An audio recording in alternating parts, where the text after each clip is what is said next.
Austin and Elliot, awesome set. Thank you so you. much for performing on Advocate Sessions. Thank you, thank you. First off, how did you guys start the group? About 15 years ago. Early now. aughts. Yeah, crazy town. We were out in Cambridge, Mass, mean streets of Cambridge, Mass, playing out with a kind of a posse out there, a folk group. Folk posse. Folk posse, doing the open mic scene. Yeah, and then we just ran into each other. I think it was actually at the Stone Church up in Yeah, right. Newmarket. And the club has seen open mics, so we frequented those dens of iniquity. But it took us a iniquity, couple of years Yeah. to decide to start singing together. Right, and we started to put together harmonies. Yeah.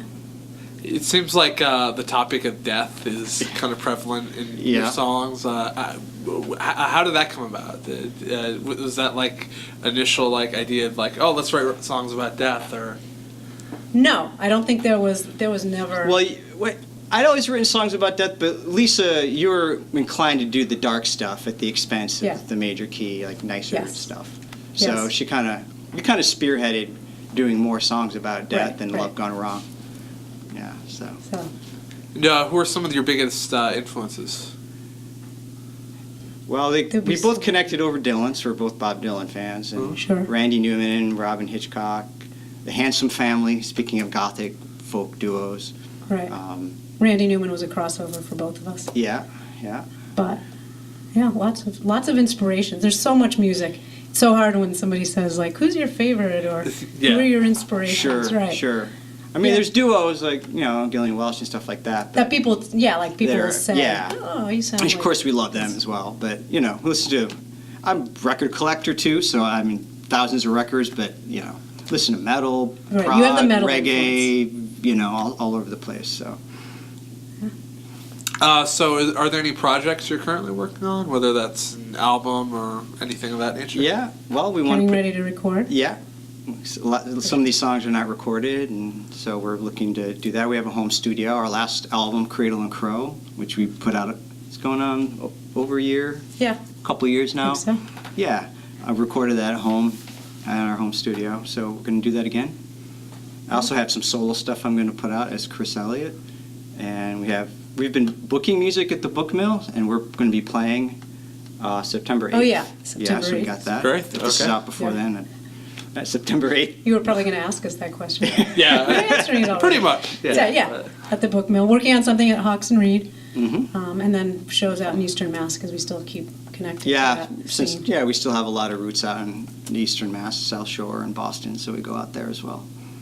How did you guys develop the kind of the vocal harmonies? They're pretty intricate, it seems. I mean, Pretty organically. I think we go back and forth every once in a while. If I'm stuck and I can't think of something, then Chris will come up with something on the guitar. Lisa pretty much arranges the harmonies, and we kind of go back and forth a bit, but you definitely have the ear for that. And so, but it's pretty organic, yeah. We'll just record it and be like, yes, let's keep that. We'll remember it for next time and build it from there. Right. And if you come up with a song, you'll be like, hey, do you hear something? Right. My first, I'll write a song and be like, hey, do you hear harmony? She'll say, nope. Or she'll Right. say, nah, don't like, Because that's not a good song. Be like, okay, great. Am I going to come up with a harmony? And then Yeah. sometimes you do have to do things like you have to You don't really force stand it on that your much. head, or Right. if It's you like, listen to it differently, then you can be like, oh, I hear something now. yeah. Or in the other room. Yeah, right. Like, that's how Right. you heard Crowded Field. You heard me playing in the other room, and like, oh, okay. And that's Right. inspired me to work on the song more. Right. In the same room, it's harder sometimes. On the spot. Right, and the ambience of the house, you're like, oh, okay. And then maybe you hear it a little more objectively, too. Like, you hear Right. the song as it exists when you're not inside of it. Like, I hear from the other room, like, here's a harmony on top of it. And also you can hear from the other room if the song sonically or organically is any good, or whether it's worth working on. That's one of my secret tests. I'll play a song, and if she says something in the next couple weeks, I'm like, oh, this might be a keeper, but she doesn't mention it. I'm like, yeah, that one is probably a turkey. So. Right. Well, that was a great performance. Thanks you. again for playing on Advocate Sessions. Thank you so much. Thanks for having us. Yeah. Awesome.